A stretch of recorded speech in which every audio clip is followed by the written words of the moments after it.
हम यहाँ पर बात कर रहे हैं ना लिमिट किस तरह से है ना, कि अगर हम बात करें कि कोई फंक्शन अप्रोच कर रहा हो किसी रियल नंबर एल पर, और फॉर एग्जांपल जो एक्स है हमारे पास, मतलब डोमेन ऑफ द फंक्शन हो, वो अप्रोच करे किसी रियल नंबर ए पर, तो इसका मतलब क्या होगा कि उस फंक्शन की जो लिमिट है वो एल है। ठीक है। इसका ये सिंपल सी डेफिनेशन है। इसको हम इस तरह से करते हैं कि कभी कभी कोई फंक्शन अगर हमारे पास हो, लेट्स सपोज मैं एक ग्राफ ड्रा करके आपको बता दूं, समझा दें इसको कि फ़ंक्शन की वैल्यू का मतलब क्या होता है, लिमिट अप्रोच करने का मतलब क्या होता है। अगर हमारे पास कोई भी फंक्शन हो, हम एक कोई भी सिंपल से एक मैं ग्राफ ड्रा कर रहा हूँ, ये हमारे पास कोई भी ग्राफ है। ठीक है। और ये फंक्शन है हमारे पास y is equal to F of X का कोई भी ग्राफ है। अब यहाँ पर इसका मतलब क्या होगा कि अगर हमारे पास कोई इस तरह से कोई वैल्यू हो, लेट्स सपोज यहाँ पर हम कोई वैल्यू अज्यूम कर लेते हैं, ये कोई वैल्यू है, और ये जो हमारे पास बन रहा हो ये एफ़ ऑफ ए अगर हो। ठीक है। एफ़ ऑफ ए का हम यहाँ पर बात कर रहे हैं।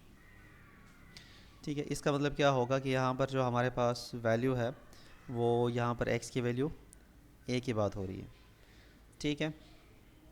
अब इसके साथ साथ में जो वैल्यूज़ है वो हम यहाँ पर अज्यूम करते हैं एक वैल्यू, चले हम यहाँ पर अज्यूम कर लेते हैं कि यहाँ पर एक वैल्यू है। तो इन पर अगर हम देखें तो ये इसका मतलब क्या होगा कि ये हमारे पास x माइनस ए बन जाएगा, ये जो पॉइंट होगी। ठीक है भाई। और ये जो पॉइंट हमारे पास यहाँ पर जो नज़र आ रही है वो क्या हो जाएगा, x प्लस ए की बात हो जाएगी। ठीक है।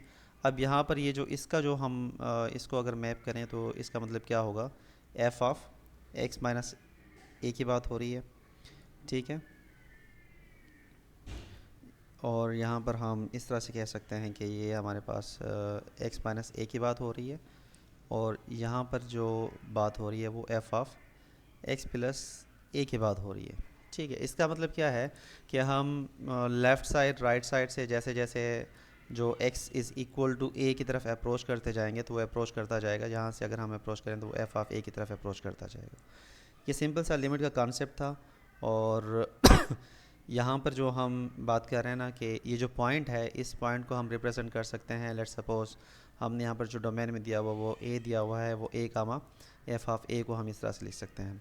अच्छा, लिमिट की जो डेफिनेशन है बेसिक कॉन्सेप्ट से है, उससे ज़्यादा ज़रूरी है कि जो रिक्रूटमेंट टेस्ट होती है ना, कि वहाँ पर प्रॉब्लम्स आ जाती हैं, तो हम ज़्यादा से ज़्यादा प्रॉब्लम सॉल्व करना सीखेंगे। प्रॉब्लम्स को किस तरह से सॉल्व किया जाए वो ज़्यादा हम डिस्कस करते हैं। ठीक है। अब ये कुछ रूल्स हैं, रूल्स डिस्कस कर लेते हैं। Limit of a constant function क्या होता है, वो हमेशा कांस्टेंट ही रहेगी। ठीक है। फॉर एग्जांपल हमारे पास कोई फंक्शन है के, अब के में हमारे पास वेरिएबल तो है नहीं, कोई कांस्टेंट वैल्यू है, तो वो हमेशा कांस्टेंट के ही बराबर रहेगा, और बस सेम एज इट इज़ हो जाएगा। अगर हमारे पास कोई पावर फंक्शन हो ना, जैसे limit X tends to A हो, X power N is equal to A power N हो जाएगा। अब सिंपल यहाँ पर क्या करते हैं, हम इसको कहते हैं डायरेक्ट मेथड है ना, डायरेक्ट लिमिट पुट कर रहे होते हैं हम। कुछ फंक्शंस ऐसे होते हैं जिसमें डायरेक्ट लिमिट पुट करने से जवाब आ जाता है, फंक्शन डिफाइन हो जाता है, लिमिट एग्जिस्ट कर जाती है। कुछ फंक्शंस ऐसे होते हैं जहाँ पर डायरेक्ट मेथड वैलिड नहीं होता, तो इनडायरेक्ट मेथड में भी हम सब कुछ टेक्निक सीखेंगे, लेकिन डायरेक्ट मेथड्स के जो पॉसिबल यूँ रिजल्ट्स समझ लें जो हैं वो हम पहले सब डिस्कस कर लें, उसके बाद फिर आगे चलते हैं। ठीक है। अब यहाँ पर इसका मतलब क्या हुआ कि हमने ये जो x टेंड्स टू a और x पावर n होगा, तो आपने सिंपल क्या करना है, इस टाइप की प्रॉब्लम्स में x की जगह a पुट कर देना है, लिमिट को प्लग इन करना है, और बाकी वो a पावर n ही हो जाएगा। ठीक है। अब इसकी एग्जांपल अगर हम इस तरह से लें, लेट्स सपोज हमारे पास कोई भी फंक्शन हो, limit x tends to let's suppose 2 है, और हम सिंपल x पावर कोई भी हम यहाँ पर लेट्स सपोज 3 हमने पावर दे दिया। इसका मतलब क्या होगा, ये जो 2 हमारे पास है वो x की जगह यहाँ पर a था यहाँ पर, तो हमने क्या करना है, a तो नहीं, अब हमारे पास 2 मौजूद है यहाँ पर, तो 2 का क्यूब हो जाएगा और ये 8 के बराबर हो जाएगा। ठीक है। और इसके बाद जो सिंपल से है हमारे पास सम रूल होता है, डिफरेंस रूल होता है, वो भी हम किस तरह से करें। देखिए अब यहाँ पर स्केलर मल्टीप्लिकेशन अगर हो with a function, scalar multiplication हो तो हम क्या करेंगे, लिमिट हमने फंक्शन पर अप्लाई करनी है, और के जो हमारे पास स्केलर था वो बाहर निकाल देना। ये यहाँ पर शायद मिस्टेक है, ये इस तरह से नहीं होगा, ये हमारे पास कुछ इस तरह से होगा, के times limit x tends to ए और एफ ऑफ एक्स हो जाएगा। ठीक है, ये इस तरह से होगा। हम पहले जो स्केलर है उसको अलग से रखेंगे, फिर लिमिट फंक्शन पर अप्लाई करने के बाद स्केलर के साथ मल्टीप्लाई कर देंगे। अच्छा, यहाँ पर ये सम रूल है, यहाँ पर प्लस साइन आ रही है। अगर इसी तरह से डिफरेंस रूल होगा तो हम यहाँ पर माइनस साइन दे देंगे, वो इसी तरह से बराबर होगा। अगर हमारे पास दो फंक्शन हैं, दोनों ऐड हो रहे हैं या सब्ट्रैक्ट हो रहे हैं, तो हमने क्या करना है, लिमिट दोनों पर अलग अलग अप्लाई कर देनी है। इसको फाइंड करने के बाद, इसको फाइंड करने के बाद दोनों को ऐड या सब्ट्रैक्ट कर लेंगे। इस तरह से वो हम लिमिट कैलकुलेट कर लेते हैं। ठीक है, इसकी एक दो एग्जांपल हम करते हैं, उसके बाद फिर आगे जो डिफरेंट टेक्निक्स हैं वो सारी की सारी हम यूज़ करते जाएंगे। For example limit x tends to two हमारे पास हो और फंक्शन हमारे पास हो, let's suppose 3x² plus 2x-1। अब इसका मतलब क्या होगा, यहाँ पर सम डिफरेंस कांस्टेंट सारे रूल इस प्रॉब्लम में हम यूज़ कर रहे होंगे। देखें, अब यहाँ पर हमारे पास बेसिकली दो तीन फंक्शन हो रहे हैं ना। एक 3x² है प्लस 2x, फिर अलग से -1 भी हो रहा है। तो इसका मतलब क्या होगा, हमने यहाँ पर जो लिमिट अप्लाई करनी है, लिमिट x टेंड्स टू 2, और फिर ये जो पहले हमारे पास है 3x² है, फिर plus limit x tends to 2 और फिर 2x minus limit x tends to 2 और ये 1 हो जाएगा। ठीक है, अब यहाँ पर फिर हम यहाँ पर स्केलर बाहर आ रहा है तो स्केलर को बाहर निकाल लेंगे, तो ये क्या हो जाएगा 3, और फिर लिमिट x टेंड्स टू 2 और x² plus limit x tends to 2 और ये 2 यहाँ पर बाहर minus limit x tends to 2 और ये 1। ठीक है, तो ये यहाँ पर हम डायरेक्ट, अब ये पावर रूल की तरफ बन गया है। इस तरह से हम यहाँ पर डायरेक्ट 2 प्लग इन करेंगे, तो ये यहाँ पर 2 का स्क्वायर 4 होगा, 4 3 12 बनेगा, और प्लस यहाँ पर हम, ये हमारे पास 2x था ना, 2x, तो यहाँ पर 2 पुट करेंगे तो 4 4 4 4 बनेगा, 4 को 2 से मल्टीप्लाई करेंगे तो 8 हो जाएगा, और फिर इस तरह से -1 रहेगा। ठीक है, अच्छा, यहाँ पर अगर आप डायरेक्ट लिमिट पुट कर देते, ये वैसे ये रूल के मुताबिक इस तरह से हम सॉल्व करते हैं। अगर डायरेक्ट यहाँ पर लिमिट पुट करें तो हमने देखना कोई मसला तो नहीं हो रहा। अगर डायरेक्ट लिमिट पुट कर दें तो 3 है, क्योंकि एमसीक्यूज से जो क्वेश्चन हम सॉल्व कर रहे होते हैं तो वहाँ पर डायरेक्ट हम लिमिट पुट करते हैं। इस तरह की लेंथी कैलकुलेशन करने की ज़रूरत नहीं है। लेकिन अब अगर आप कहीं पर कोचिंग वगैरह में पढ़ा रहे हैं, स्टूडेंट्स हैं, तो वहाँ पर इस तरह की वर्किंग करना ज़रूरी होता है। तो एमसीक्यूज टाइप क्वेश्चन में हम क्या करेंगे, 3 यहाँ पर मौजूद है और डायरेक्ट यहाँ पर 2 पुट कर दिया और स्क्वायर हो गया, प्लस 2 है और 2 पुट किया, -1 हो गया। इसको अगर हम सॉल्व करें तो ये 4 और 12 वही सेम बन जाना है। और ये हमारे पास कुछ मिस्टेक की है मैंने शायद। अच्छा, ये 2 यहाँ पर बाहर निकाल दिया था ना, तो जब 2 यहाँ से बाहर निकाल दिया तो यहाँ पर सिर्फ x बचना है। ठीक है, तो यहाँ पर हमारे पास ये आ जाएगा सिर्फ 4, तो 2 का मल्टीप्लाई करना है 4 -1। ठीक है, यही सेम रिज़ल्ट बन रहा है। प्लस माइनस करेंगे तो ये 16 -1 तो 15 हो जाएगा, ये भी 15 हो जाएगा। इसके बाद हमारे पास प्रोडक्ट है। अगर प्रोडक्ट हो रहे हों, दो फंक्शन प्रोडक्ट में हो, तो हमने क्या करना है, देखें, limit x tends to A हो, F of X G of X है, तो हमने क्या किया, पहले limit x tends to A F of X और उसके बाद limit x tends to A G of X रखा। दोनों पर अलग अलग लिमिट अप्लाई कर ली। इसी तरह से क्वेश्चन में होता है, क्वेश्चन में भी हमने न्यूमरेटर को अलग से लिमिट अप्लाई कर दी और डिनोमिनेटर को अलग से लिमिट अप्लाई करेंगे। तो इस तरह से हम सॉल्व कर लेते हैं। ठीक है, एक एग्जांपल हम इसकी कर लेते हैं, कोई भी प्रोडक्ट या क्वेश्चन की, तो उसके बाद फिर हम फर्दर आगे चलते हैं। अब इसमें हम क्या करते हैं, फॉर एग्जांपल हम एक एग्जांपल लेते हैं, लिमिट एक्स टेंड्स टू 3 हमारे पास हो और हम कोई एक फंक्शन इस तरह से ले लेते हैं, लेट्स सपोज x² प्लस 3 और x-1। अगर हम 3 पुट करें यहाँ पर, फंक्शन सही है, वैल्यूज़ हमें मिल रही हैं, डायरेक्ट यहाँ पर आप पुट कर दें, या रूल के मुताबिक अगर करना चाहें, जैसे कोचिंग वगैरह में पढ़ा रहे हैं, तो इसका हम किस तरह से करते हैं, x टेंड्स टू 3 और फिर x² प्लस 3 अपान में क्या हो जाएगा हमारे पास, लिमिट x टेंड्स टू 3 और x-1। अब इसको सॉल्व करें, डायरेक्ट लिमिट पुट करेंगे तो 3 यहाँ पर पुट करेंगे, तो ये होगा 3 का स्क्वायर प्लस 3 अपान में, और ये होगा 3 -1। इसको फर्दर सॉल्व करें तो 3 का स्क्वायर 9 होता है, 9 प्लस 3 ओवर 3 -1 करेंगे तो ये 2 हो जाएगा, और ये होगा 12/2। ठीक है, 12/2 का मतलब 6 हो गया हमारे पास ये लिमिट। इसके बाद अब हमारे पास ये इस तरह की कुछ क्वेश्चंस होते हैं। हम जैसे जैसे सॉल्व करेंगे तो थोड़ा एडवांस लेवल की तरफ जाएंगे। अब इसमें हमने क्या करना होता है, हमारे पास कोई कांस्टेंट है और उस पर हमारे पास फंक्शन है। इस टाइप के फंक्शंस को हम क्या कहते हैं?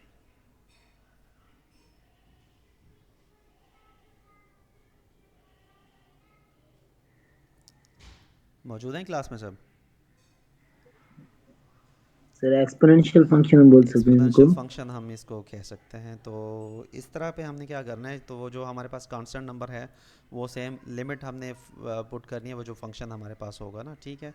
तो और यहाँ पर जो है हमारे पास फंक्शन फिर पावर में अगर फंक्शन हो, ठीक है, फंक्शन और फिर अगेन पावर में अगर फंक्शन होगा तो फिर हम वो इस तरह से करेंगे। लिमिट हमने दोनों पर यूज़ करनी है। देखें ये इसमें क्या होगा, जो 7 नंबर है, 7 नंबर में हमने क्या करना है, कांस्टेंट सेम रहा और जो लिमिट यूज़ होगी वो फंक्शन एफ ऑफ एक्स पर लगेगी, ठीक है। और ये जो फंक्शन फिर अगेन पावर में फंक्शन है, तो इसमें हम क्या करेंगे, लिमिट दोनों फंक्शन पर यूज़ करेंगे। एफ ऑफ एक्स पर भी फंक्शन ये लिमिट पुट करेंगे और जो जी ऑफ एक्स होगा वहाँ पर भी हम वही सेम लिमिट यूज़ कर रहे होंगे, ठीक है। अब इसकी आगे हम एग्जांपल कर लेते हैं। लेट सपोज हमारे पास एक limit X tends to two, let suppose, और सिंपल हम रखते हैं एक्स स्क्वायर होल पावर में रख देते हैं 3x-1, ठीक है। अब हमारे पास फंक्शन है F of x x square है और जी ऑफ एक्स हमारे पास है 3x-1।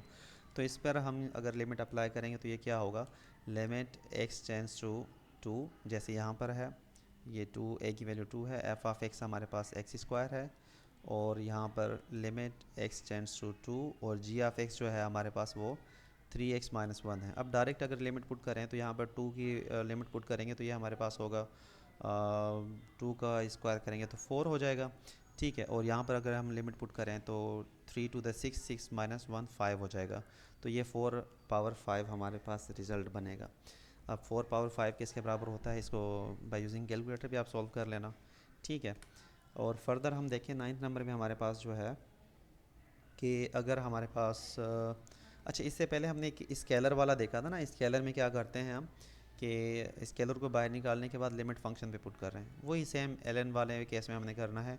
अगर limit X tends to A L N F of X हो तो एल एन को बाहर रखें फ़िलहाल, लिमिट एफ ऑफ एक्स पर पुट करें और उसके बाद फिर एल एन की जो वैल्यूज़ होगी वो कैलकुलेट कर लेनी है। और ये जो ये जो सी 7 नंबर हम देख चुके थे, सी पावर एफ ऑफ एक्स, ये भी वही सेम केस है। इसी तरह से हमने यूज़ करना है कि आपने जो लिमिट वो यूज़ करेंगे, क्योंकि ई तो हमारे पास कांस्टेंट है ना, ई कांस्टेंट है तो कांस्टेंट पर तो लिमिट यूज़ करते नहीं है हम। तो फंक्शन जो होगा एफ ऑफ एक्स वहाँ पर हमने लिमिट यूज़ करनी है। तो limit X tends to A F of X ये इस तरह से बन जाएगा। ये कैसे, अच्छा, लिमिट एक्स टेंस टू ए और रेडिकल एफ ऑफ एक्स हो तो इसमें हम क्या करेंगे, रेडिकल सेम रहेगा और जो जो फंक्शन हमारे पास है वहाँ पर हम लिमिट पुट कर देंगे। अच्छा, ये सिंपल सी एग्जांपल्स हैं। डायरेक्ट क्वेश्चंस जो बहुत से हम इस तरह से दे सकते हैं और कोई भी सिंपल हम यूज़ कर रहे होते हैं। डायरेक्ट लिमिट फ़िलहाल समझ रहे हैं, ये बहुत आसान है। डायरेक्ट लिमिट में क्या होता है कि आपने जस्ट जो limit X tends to A या X tends to A B C जो भी गिवन है आपको, वो डायरेक्ट एक्स की जगह पुट कर देना है डायरेक्ट लिमिट में, ठीक है। तो इसमें इतना कोई ख़ास मसला नहीं होता, डायरेक्ट लिमिट पुट करने से जवाब आ जाता है। मसला होता है जब इनडायरेक्ट लिमिट की बात करते हैं, तो कुछ फर्दर क्वेश्चंस जो हैं वो हम इनडायरेक्ट के सॉल्व करते हैं ना, ये थोड़ा सा कॉम्प्लेक्स होता है। फिर मोस्टली क्वेश्चंस भी यहाँ पर आते हैं, वो तो बिल्कुल बेसिक लेवल था। तो इनडायरेक्ट लिमिट में क्या होता है, जो हमारे पास कुछ टेक्निक्स हैं, जैसे इनडिटर्मिनेट फॉर्म भी आते हैं, फिर इनडिटर्मिनेट फॉर्म भी 4-5 किस्म के होते हैं, वो सब हम वन बाय वन डिस्कस करेंगे। तो पहले जो हमारे पास है लिमिट बाय फैक्टराइजेशन, हमने क्या करना होता है, अब तक हमने ऐसा कोई देखा नहीं था ना कि हम उसको फैक्टराइज कर लें। लिमिट बाय फैक्टराइजेशन में क्या करना होता है, न्यूमरेटर डिनोमिनेटर हमारे पास कोई होगा रेशनल, अगर फंक्शन है हमारे पास तो हम उसको फैक्टराइज करेंगे। अच्छा, फैक्टराइजेशन की ज़रूरत हमें सिर्फ और सिर्फ रैशनल फंक्शन में पड़ेगी, ठीक है। ये पॉइंट याद रखना, रैशनल फंक्शन नहीं है तो उसमें फैक्टराइज की ज़रूरत नहीं पड़ सकती, फिर हम डायरेक्ट लिमिट यूज़ कर सकते हैं, ठीक है। अगर हम एग्जांपल लेते हैं, पहले एग्जांपल सॉल्व करते हैं, उसके बाद ये जो दो रूल हैं इसकी भी इसको भी डिस्कस करते हैं। देखिए, अगर limit x tends to two हमारे पास हो और हम एक्स स्क्वायर माइनस 4 में एक्स माइनस 2 की बात करें। अब ये ऐसा फंक्शन है, अगर हम डायरेक्ट लिमिट पुट करते हैं तो डायरेक्ट लिमिट पुट करने से क्या होगा, टू अगर यहाँ पर पुट करेंगे तो ये 2 का स्क्वायर माइनस 4 में 2-2, तो इसका जवाब 0/0 का फॉर्म बन रहा है। अब 0/0 का मतलब क्या होगा कि मीनिंगलेस है, इनडिटरमिनेट फॉर्म है, कोई वैल्यू नहीं है, हम इसको जज कर ही नहीं सकते ना, कुछ बता ही नहीं सकते, ठीक है। तो इस टाइप के जो क्वेश्चंस होंगे वो हम डायरेक्ट मेथड से सॉल्व नहीं कर सकते। इसके लिए फिर हमें क्या करना होगा, जो पहली टेक्निक है, कुछ क्वेश्चंस ऐसे होंगे जहाँ पर बहुत सी टेक्निक्स हैं, इसमें हम सब वन बाय वन डिस्कस करेंगे। अब जो पहला है वो अगर हम रैशनलाइज सॉरी फैक्टराइज कर दें तो ये हल हो जाता है, मसला हल हो जाएगा। अब हम अगर इसको देखें, एक्स स्क्वायर -4 है ना, तो हम इसको इस तरह से लिख सकते हैं, limit X tends to 2 X square -2 square, ठीक है, अपान में x -2 हो जाएगा। अगर इसको सॉल्व करें, लिमिट एक्स टेंस टू 2, और ये हमारे पास completing square difference of two square formula बन जाएगा ना, तो ये हम इस तरह से लिख सकते हैं, x-2 और x+2, ठीक है, अपान में x-2। अब हमारे पास ये जो है, हम ये कह सकते हैं कि x-2 दोनों सेम फैक्टर हैं हमारे पास, ये कैंसिल होंगे, तो हमारे पास जो बाकी रिज़ल्ट होगा वो फर्दर हमारे पास बनेगा कुछ इस तरह से, लिमिट x टेंस टू 2 और x+2। अब लिमिट अगर हम पुट कर दें तो ये क्या हो जाएगा, 2 + 2 4 हो जाएगा, ठीक है। अब यहाँ पर तो फैक्टराइज करने से हमारा मसला हल हो गया, लेकिन कुछ ऐसे प्रॉब्लम भी होते हैं जहाँ पर फैक्टराइज करने से मसला हल नहीं होता। सबको हम वन बाय वन डिस्कस करेंगे, लेकिन इससे पहले ये जो रूल यहाँ पर लिखे हुए हैं ये जनरल टेक्निक्स हैं ना, एक किस्म की टेक्निक्स है, ये मैं आपसे डिस्कस कर लूँ कि अगर हमारे पास कोई ऐसा प्रॉब्लम हो, जैसे लिमिट एक्स टेंस टू ए है, जैसे यहाँ पर था एक्स टेंस टू ए था, और उसके बाद हमारे पास ये एक्स पावर एन माइनस ए पावर एन है, ए कोई भी देखें, एक्स माइनस ए सेम टर्म यही बनना चाहिए, एक्स माइनस ए बन रहा है, लेकिन जस्ट यहाँ पर इसका पावर 1 है और यहाँ पर भी 1 है, यहाँ पर इसका पावर एन और एन है, जस्ट पावर का डिफरेंस आ रहा है, बाकी फैक्टर जो है वो हमारे पास एक्स माइनस ए का ही बनेगा, तो दोनों पर डिफरेंट पावर यूज़ हो रहे हैं ना, वो जस्ट फ़र्क है हमारे पास। इस टाइप के क्वेश्चंस को हम किस तरह से कर सकते हैं, डायरेक्ट इस तरह से आपको करने की ज़रूरत नहीं है, आप डायरेक्ट चाहें तो ये टेक्निक यूज़ कर सकते हैं। जो n है हमारे पास वो n मल्टीपल में हो जाएगा, n times a power n-1, ठीक है।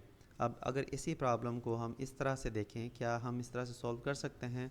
अगर हम यहाँ पर देखें, हमारे पास जो x² -4 था ना, अगर हम इसको इस तरह से लिखना चाहें, लिमिट x टेंस टू 2 और x² -2 का स्क्वायर अपान में x-2 लिखा जा सकता है सेम इसी तरह से।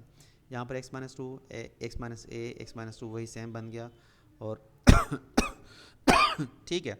तो हम क्या करेंगे, n की वैल्यू क्या होगी हमारे पास, n जो है n की वैल्यू, ये n हमारे पास 2 हो गया, ठीक है, ये n हमारे पास 2 है, और a की वैल्यू क्या होगी हमारे पास, a की वैल्यू 2 होगी। तो इस फार्मूले के हिसाब से हम अगर देखें तो ये क्या हो जाएगा, n टाइम्स n की वैल्यू 2 मल्टीप्लाई a की वैल्यू हमारे पास 2 है और n की वैल्यू 2 है, तो 2 - 1 करेंगे तो ये 1 होगा। अगर हम इसको सॉल्व करें, 2 टाइम्स 2 पावर 1 बचेगा और ये 2 टू द 4 हो जाएगा, वही सेम रिजल्ट बनती है।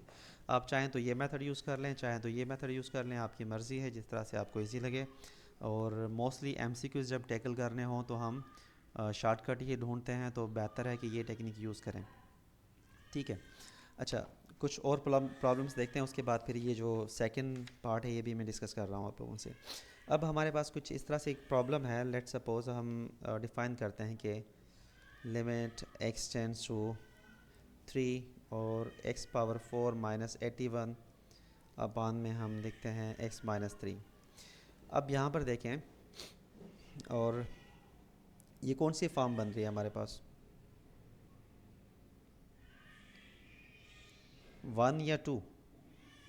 सर 1 वाली फॉर्म बन रही है 1 यहाँ वाली पे। फॉर्म बन रही है ना, ये हमारे पास, हम इसको इस तरह से लिख सकते हैं, लिमिट x टेंस टू 3 और x पावर 4 -3 का पावर 4 कर सकते हैं ना, और x-3। तो इसको अगर हम सॉल्व करें, डायरेक्ट फैक्टराइज करने की ज़रूरत नहीं, कुछ फार्मूला वगैरह लगाने की ज़रूरत नहीं है, डायरेक्ट अगर हम इस टेक्निक से यूज़ करना चाहें तो n की वैल्यू हमारे पास 4 है, तो 4 टाइम्स a की वैल्यू हमारे पास है 3, और 4 -1 करेंगे तो ये हमारे पास क्या आ जाएगा, 4 टाइम्स, और ये बचेगा 3 का क्यूब, ठीक है।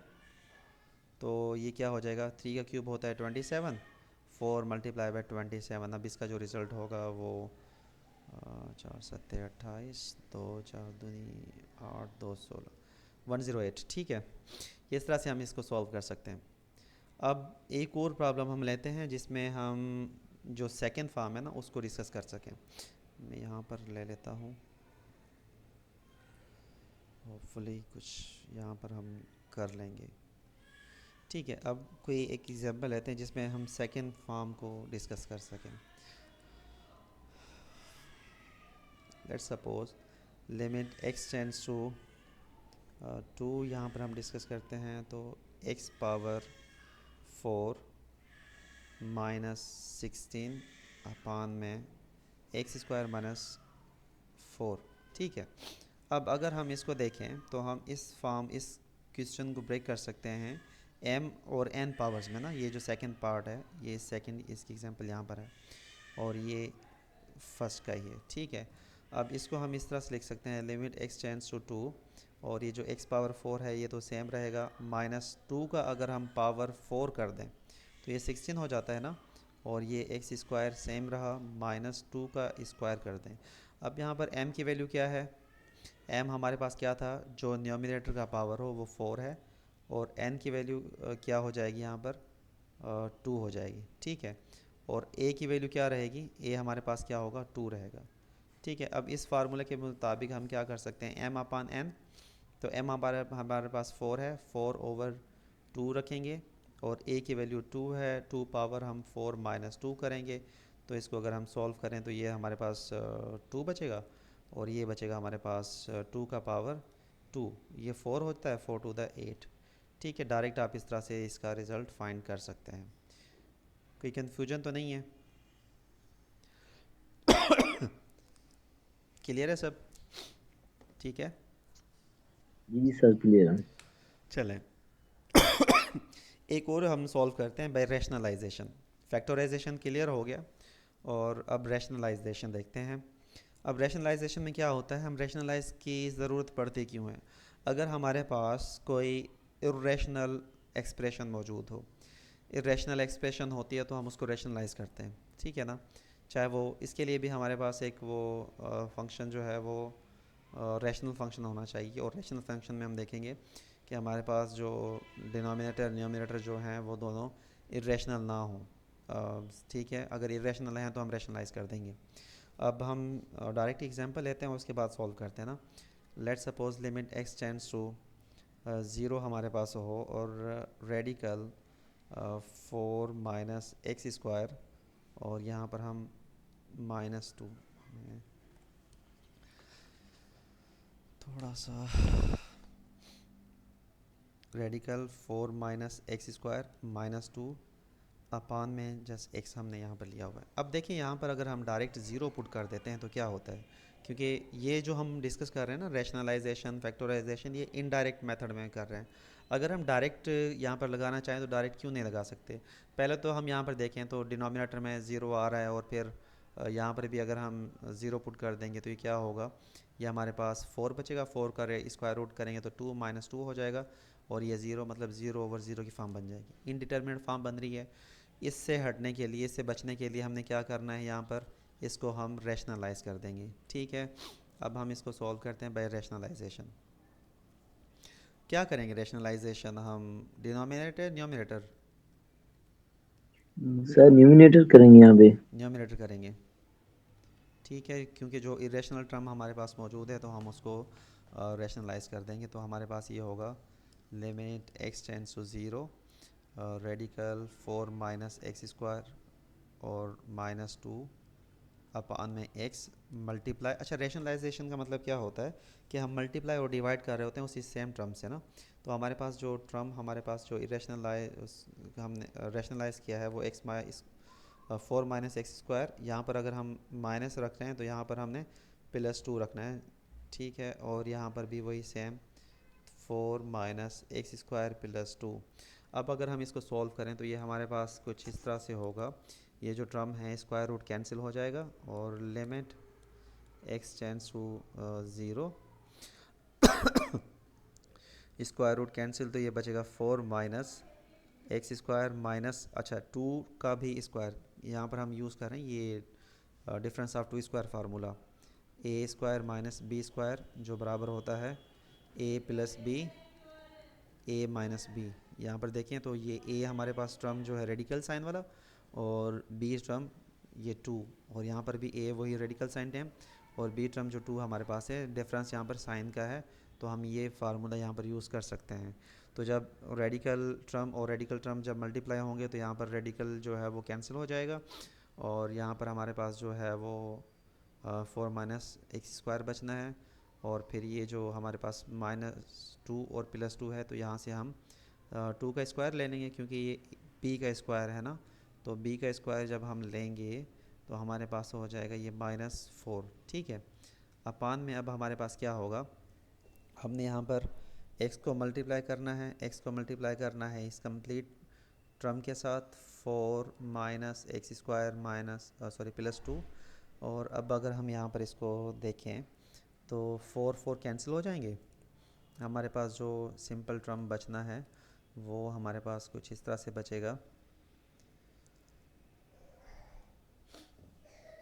ये हमारे पास होगा लिमिट x टेंस टू 0 और -x² अपान में हम यहाँ पर रखें x सेम और रेडिकल 4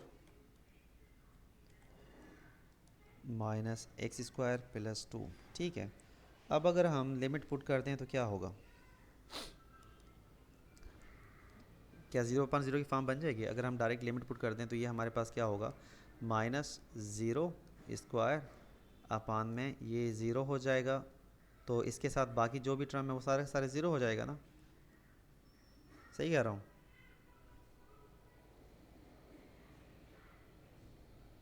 हेलो, कुछ गलत कर रहा हूँ यहाँ पर या सही कर रहा हूँ। सर इधर से हम x को कैंसिल कर लेंगे तो एक्स को कैंसिल कर दें। डेफिनेट वैल्यू मिल अगर जाएगी। हम डायरेक्ट यहाँ पर वैल्यू पुट करते हैं तो हमारे पास फिर इतना जो हमने ये खफा किया है इसकी ज़रूरत ही नहीं पड़ती। तो हमने ये जो रैशनलाइज़ किया है वो कुछ ना कुछ कैंसिल करने के लिए किया है। अब हम यहाँ पर क्या करेंगे, ये जो x² टर्म है और ये मौजूद है, इसको हम कैंसिल कर सकते हैं। तो बाकी हमारे पास जो टर्म बचेगा वो हो जाएगा limit x tends to 0 -x over, और ये 4 -x² +2। अब अगर हम लिमिट डायरेक्ट पुट करते हैं तो ये टर्म हमारे पास ज़ीरो है, क्योंकि ज़ीरो पुट करेंगे तो ये ज़ीरो हो जाएगा। तो डिनोमिनेटर में हमारे पास क्या बचेगा, हमारे पास कुछ भी बचे, ये ज़ीरो होगा तो यहाँ पर 2 + 2 4 बचेगा। मतलब नेगेटिव ज़ीरो एक्स की जगह यहाँ पर ज़ीरो पुट करेंगे तो, और अपान में 4 बचेगा, लेकिन वो ज़ीरो ही हो जाएगा, ठीक है। ज़ीरो हमारे पास कोई ना कोई नंबर हमें मिल गया। तो यहाँ पर ये हमने इस तरह से सॉल्व किया। अगर हम डायरेक्ट लिमिट पुट कर रहे थे तो हमारे पास 0/0 की फॉर्म बन रही थी, लेकिन हमने जब रैशनलाइज़ किया तो हमारे पास ज़ीरो नंबर बना। अब ज़ीरो कोई नंबर है, लेकिन 0/0 मतलब वो इनडिटर्मिनेट फॉर्म है, उस पर उसको हम नहीं कह सकते कि वो लिमिट एग्जिस्ट करती है कि नहीं करती, ठीक है बेटा। इस तरह से अब कुछ इनडिटर्मिनेट फॉर्म को डिस्कस करते हैं कौन कौन से हैं, और फिर सब को हम अलग अलग स्टडी करेंगे कि हर डिटर्मिनेट फॉर्म इनडिटर्मिनेट फॉर्म की जो है वो अलग अलग कंडीशंस हैं, उसको प्रॉब्लम सॉल्व करने की अलग अलग मेथड्स हैं, वो भी हम देखेंगे। इनडिटर्मिनेट फॉर्म्स कौन कौन से होते हैं, अब हमने कौन से डिस्कस किए हैं यहाँ पर, 0/0 के फॉर्म डिस्कस किया है, ठीक है। ये डिस्कस कर लिया ना हमने 0/0। जी एक जी सर। इन्फिनिटी ओवर इन्फिनिटी भी होता है। इसके अलावा ज़ीरो को अगर इन्फिनिटी से मल्टीप्लाई कर दें, ये भी हमारे पास इनडिटर्मिनेट फॉर्म है। मतलब आपके पास f(x) और g(x) कोई दो फंक्शन हो, और लिमिट डायरेक्ट लिमिट पुट करने से वो 0/0 की फॉर्म आ जाए, इन्फिनिटी ओवर इन्फिनिटी की फॉर्म आ जाए, 0 टाइम्स इन्फिनिटी की फॉर्म आ जाए, या इन्फिनिटी माइनस इन्फिनिटी या प्लस इन्फिनिटी की फॉर्म आ जाए, और या हम देखें कि इन्फिनिटी पावर ज़ीरो की फॉर्म आ जाए। कुछ इस तरह के जो फंक्शन होते हैं ये मतलब रिज़ल्ट जो आएंगे वो सब के सब इनडिटर्मिनेट फॉर्म हैं। और इन इनडिटर्मिनेट फॉर्म को टैकल करने के लिए हमारे पास एक रूल होता है, उस रूल को क्या कहते हैं, सर एल हॉपिटल रूल जिसको हम एल कहते हैं। हॉपिटल रूल कहा जाता है। तो क्या होता है एल हॉपिटल रूल, सर ये जो अनडिटरमिन्ड जो फॉर्म है उनको फाइनाइट लिमिट डिफाइन करने के लिए हम वहाँ पे जो डेरिवेटिव यूज करते हैं, न्यूमरेटर और डिनोमिनेटर या इस तरह जो भी फंक्शंस हैं उनके हम्म, टाइप्स हैं यहाँ पे। सही। हम इनडिटरमिनेट फॉर्म को टैकल करने के लिए एल हॉपिटल रूल का यूज़ करते हैं। अब एल हॉपिटल रूल में होता क्या है कि हम जो फंक्शन हमारे पास है, लेट्स सपोज हम इस तरह से बात कर रहे हैं कि हमारे पास एक फंक्शन है लाइक सर लिमिट। इसको थोड़ा सा सारा करें एक जी। Limit x tends to zero sir, हाँ। 10x/x।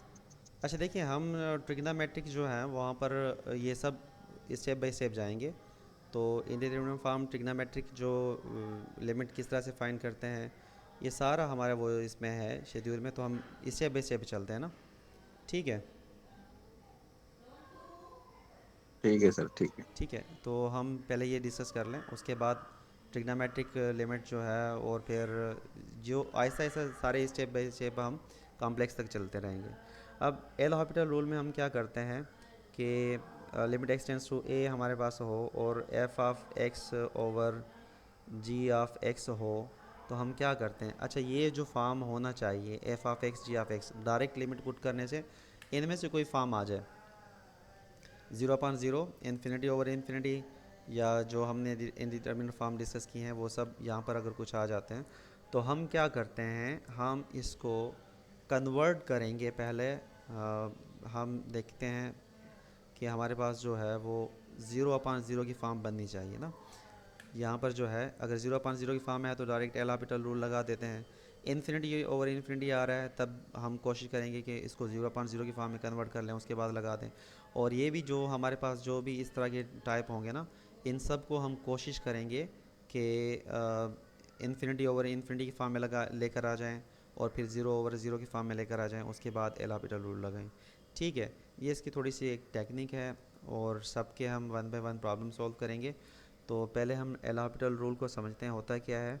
अगर हमारे पास इंडिटरमिनेट फॉर्म बन रहा हो तो हमने क्या करना है, एफ़ प्राइम ऑफ एक्स लेना है। एफ़ प्राइम ऑफ एक्स का मतलब क्या है कि हमने डेरिवेटिव ले लेनी है।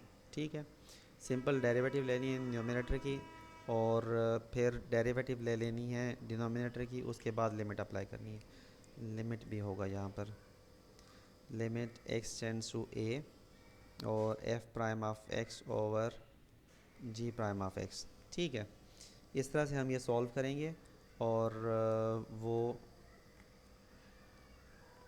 अच्छा ये ऐसा भी होता है कि कुछ प्रॉब्लम ऐसे ऐसी हो जो डेरिवेटिव लेने के बाद भी, ठीक है, डेरिवेटिव लेने के बाद भी, फॉर एग्जांपल आपने डेरिवेटिव लिया और वो अगेन हमारे पास जो है वो इस तरह से फॉर्म बन जाए 0/0 का, तो हम क्या करेंगे, अगेन डेरिवेटिव। ठीक है, अगेन डेरिवेट करेंगे, इस तरह से बनता जाए, जितनी दफ़ा बनता जाए, जब तक कोई कांस्टेंट ना मिले ना हम तब तक उसको डेरिवेट करते जाएंगे। इसमें कोई रिस्ट्रिक्शन नहीं है कि आप कितनी बार कर रहे हैं। ठीक है, हम कुछ एग्जांपल्स लेते हैं इन्फिनिटी की फॉर्म में से कोई एक फॉर्म लेते हैं जिससे रिलेटेड वो प्रॉब्लम्स हों, तो फिर हम सॉल्व करते हैं। और देखें,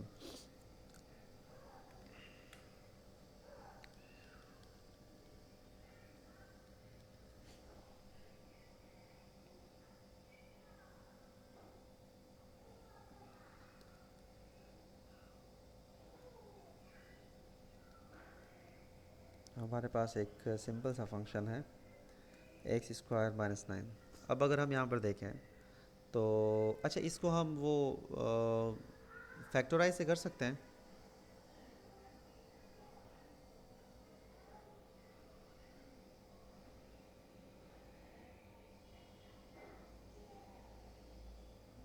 क्या हम इसको फैक्टराइज से सॉल्व कर सकते हैं?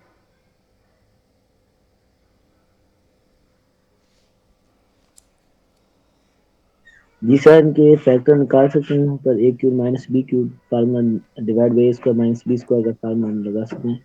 फैक्टराइज भी हम कर सकते हैं ना। तो अब जो आपको टेक्निक ईजी लगे वो आप कर लें, क्योंकि ये सारे के सारे हमारे पास जो हैं वो इनडायरेक्ट मेथड में हैं।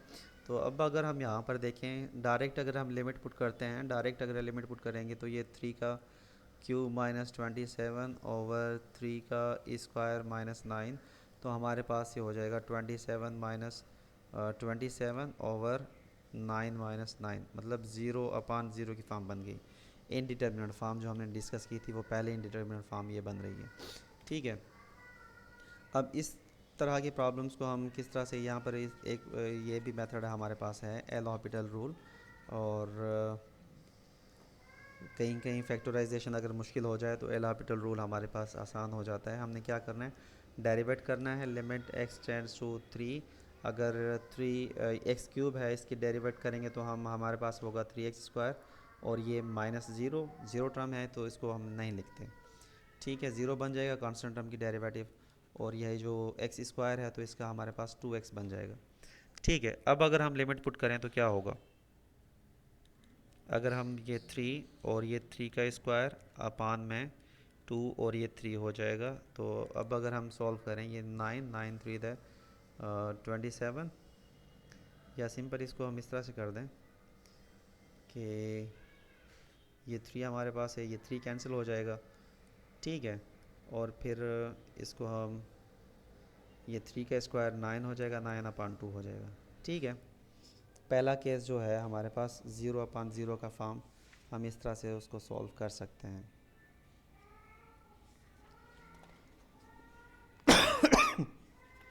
अच्छा, एक हमारे पास है कुछ, मैं एक दूसरा फॉर्म जो है हमारे पास इन्फिनिटी ओवर इन्फिनिटी की बात कर रहे हैं ना।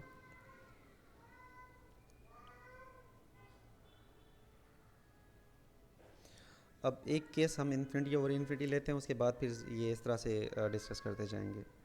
तो दूसरी एग्जांपल लेते हैं जिसमें हमारे पास इन्फिनिटी ओवर इन्फिनिटी की फॉर्म बन रही हो। तो let's suppose limit x tends to zero हो और एल एन, और हम लेते हैं यहाँ पर साइन 3x, और अपान में हमने ले लिया let's suppose L N sine x। अब ये जो हमारे पास है ये 0/0 की फॉर्म है या इन्फिनिटी ओवर इन्फिनिटी की फॉर्म है। अगर हम यहाँ पर 0 डायरेक्ट पुट कर देते हैं, साइन 0 0 के बराबर होता है और एल एन 0 इन्फिनिटी हो जाएगा। की फॉर्म बन जाएगी। ये इन्फिनिटी ओवर इन्फिनिटी की फॉर्म बन जाएगी। ठीक है, तो अब इसको हमने क्या करना है, क्या हम डायरेक्ट यहाँ पर एल हॉपिटल रूल यूज़ कर लें?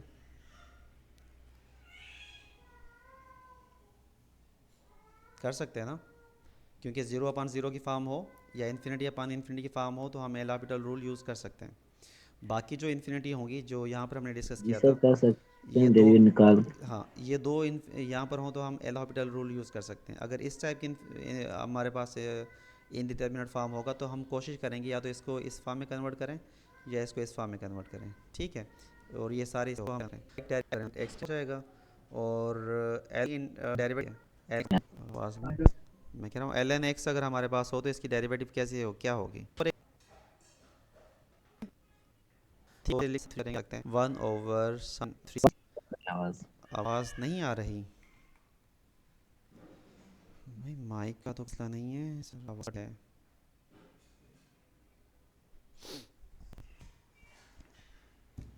आओ अब सही है।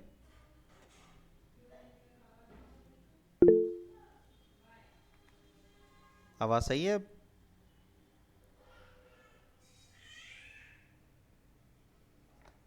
एलएनएस की होती है।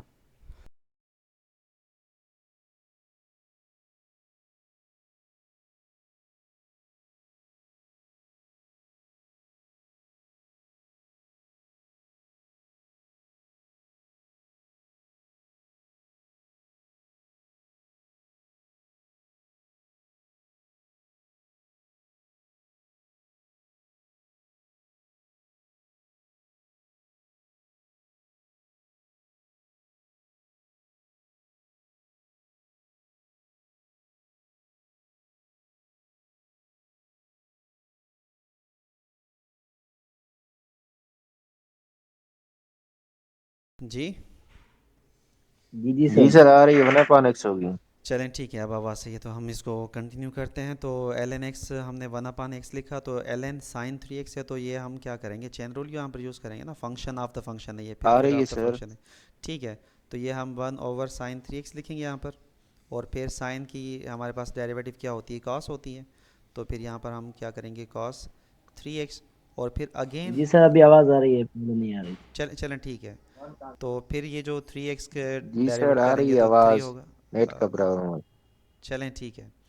और फिर इसी तरह से हम यहाँ पर इसको सॉल्व करेंगे तो ये होगा 1 ओवर साइन एक्स, और फिर साइन एक्स की हमारे पास जो डेरिवेटिव है वो क्या हो जाएगी, कॉस एक्स हो जाएगी। ठीक है। अब अगर हम इसको फर्दर सॉल्व करें तो ये हमारे पास हम इस तरह से कर सकते हैं कि इसको सिंप्लीफाई कर लें। तो ये हमारे पास 3 जो है वो यहाँ पर आ जाएगा, और ये जो टर्म हमारे पास है 1 ओवर साइन 3 एक्स, और ये 1 ओवर साइन एक्स, हम इसको स्वेप कर सकते हैं, फ्लिप कर सकते हैं ना।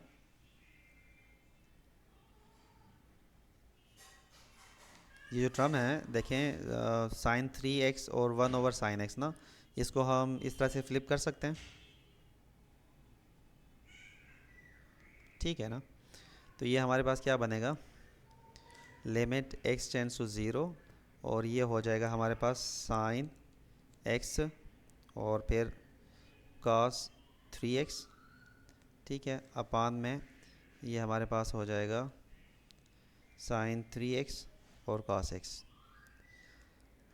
अब ये कौन सा फॉर्म हमारे पास हो गया, अब ये 0/0 की फॉर्म हो गया। साइन 0 0 हो जाएगा, साइन 0 0, तो ये 0/0 की फॉर्म में हो जाएगा। इसका मतलब क्या हुआ कि हम दोबारा से इसको डेरिवेट करेंगे। अगेन जब हम डेरिवेट करेंगे तो इसका मतलब हमारे पास ये जो हमारे पास फंक्शन बचेगा, तो यहाँ पर प्रोडक्ट रूल लगेगा, डेरिवेटिव में प्रोडक्ट रूल। ठीक है।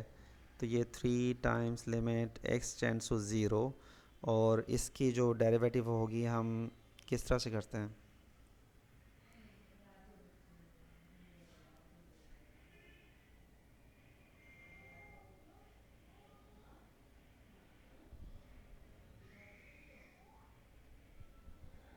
साइन एक्स कॉस 3 एक्स की डेरिवेटिव करेंगे तो क्या होगा,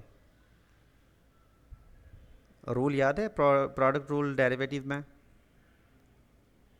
जी सर, दो फंक्शन जो पहले हम फर्स्ट हाँ फंक्शन हाँ। डेरिवेट निकालेंगे सेम सेम रखेंगे, plus second derivative first function same रखेंगे। चलें हम तो यानी पहला कि चलें साइन का डेरिवेट cos 3x हो जाएगा, प्लस चलें थ्री हम टाइम साइन 3x। चलें साइन एक्स, और फिर ये जो कॉस एक्स है, कॉस की डेरिवेटिव क्या होगी, माइनस साइन 3 एक्स। ठीक है, और फिर 3 एक्स की डेरिवेटिव अगेन 3 हो जाएगी हमारे पास। ठीक है, और फिर ये यहाँ पर हम देंगे प्लस, और उसके बाद में फिर यहाँ पर हमने साइन एक्स सेम रखा था और कॉस एक्स की थी, तो यहाँ पर हम cos 3 एक्स सेम रखेंगे, और साइन की डेरिवेटिव हमारे पास हो जाएगी कॉस एक्स। ठीक है, अपान में, और हमारे पास ये क्या बनेगा, और साइन 3 एक्स, इसी तरह से अगर हम ये जो पहला फंक्शन यहाँ पर भी सेम रखा था, तो साइन 3 एक्स सेम रखते हैं, तो कॉस एक्स की डेरिवेटिव हमारे पास माइनस साइन एक्स हो जाएगी, और प्लस अब यहाँ पर हम क्या करेंगे, कॉस एक्स सेम रखेंगे, और साइन की हमारे पास होगी cos 3x टाइम्स 3। ठीक है। अब इसको हम फर्दर सॉल्व करें तो हमारे पास ये कुछ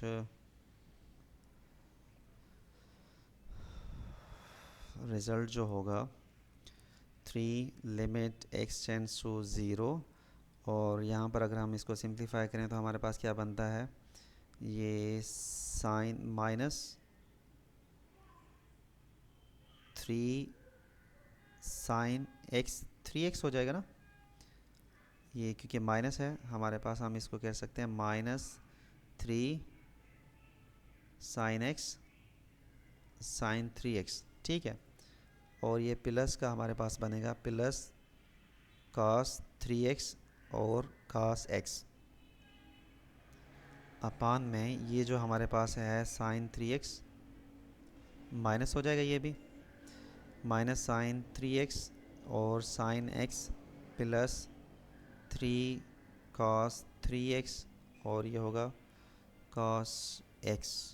ठीक है, अब अगर हम लिमिट पुट कर दें डायरेक्ट तो ये क्या हो जाएगा, हमारे पास 3 तो ये सेम रहा, अब लिमिट 0 पुट करेंगे तो ये हमारे पास साइन 0 0, ये 0, तो बाकी cos 0 हमारे पास क्या होता है, 1 के बराबर होता है, तो ये 1 हो जाएगा, 1 मल्टीप्लाई बाई 1 1 हो जाएगा, और अपान में ये जो टर्म है हमारे पास, ये इस तरह से हम कर सकते हैं ना, जब डायरेक्ट लिमिट पुट करेंगे तो ये साइन 0 0 टर्म बनेगा, ये भी 0 टर्म बनेगा, और ये जो है हमारे पास ये 1 बन जाएगा, और ये भी 1 बन जाएगा। ठीक है, 1 को 1 से मल्टीप्लाई करेंगे तो 1 हो गया, और फिर साइन 3x है, ये भी हमारे पास ज़ीरो हो जाएगा, ये टर्म भी ज़ीरो होगा, और ये हमारे पास 1 बचेगा, और ये भी 1 बचेगा। अब 1 को 3 से मल्टीप्लाई करेंगे तो वो 3 हो जाएगा।